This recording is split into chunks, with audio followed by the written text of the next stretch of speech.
సరే నేను లొంగలేదు. ఒక ఎమ్మెల్యే తండ్రితో ఫోన్ చేసి పెట్టించాను. చూడండి, నాకు మంగళి ఎన్నిసార్లు, కనీసం నేను మంగళికి ఒక్కసారి కూడా ఫోన్ చేసింది లేదు, మంగళితో నేను మాట్లాడింది లేదు. కానీ మంగళి నాకు దాదాపుగా చూడండి 10 సంఖ్యలో కాల్స్ చేసింది. చూడండి, ఇది మీడియా మిత్రులందరికీ చూపిస్తున్నాను. ఆ రోజే ఏది పూజారి నాగేశ్వర గారి ఇంట్లో నేను మొత్తం మాట్లాడేది మీరు క్వశ్చన్స్ ఏంటి సార్. అయితే పూజారి నాగేశ్వర గారి దగ్గర ఏదైతే మీటింగ్ జరిగిందో దాంట్లో నేను ఒప్పుకోలేదు.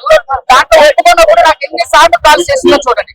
అదే విధంగా ఈ రోజు నేను ఊరికి ఏది కూడా చేయట్లేదండి. మా దగ్గర బాధితులు ఉన్నారు. బాధితులు వాళ్ళకి జరిగిన అన్యాయాన్ని బట్టే మేము కోర్టులో కేసు వేయడం జరిగింది. అదే విధంగా మంగళికి ఆపోజిట్ లో నన్ను మంగళి బెదిరించిన కేసు కూడా మన ఇంటే పంజాగుట్ట పోలీస్ స్టేషన్ ఎఫ్ఐఆర్ చేయడం జరిగింది. అదే విధంగా ఎవరైతే బాధితులు ఉన్నారో వాళ్ళు కూడా చంపేస్తామని బెదిరించారు మంగళి. సో వాళ్ళు కూడా ఈ రోజు పంజాగుట్ట పోలీస్ స్టేషన్ లో మేము పంజాగుట్ట పోలీస్ స్టేషన్ వాళ్ళ మీద కేసేస్తున్నాం. ఏమంటే నేను ఎప్పుడు కూడా నిరాధారమైనటువంటి ఆరోపణలు చేయడం లేదు. నేను ఆరోపణలు చేయడం లేదు.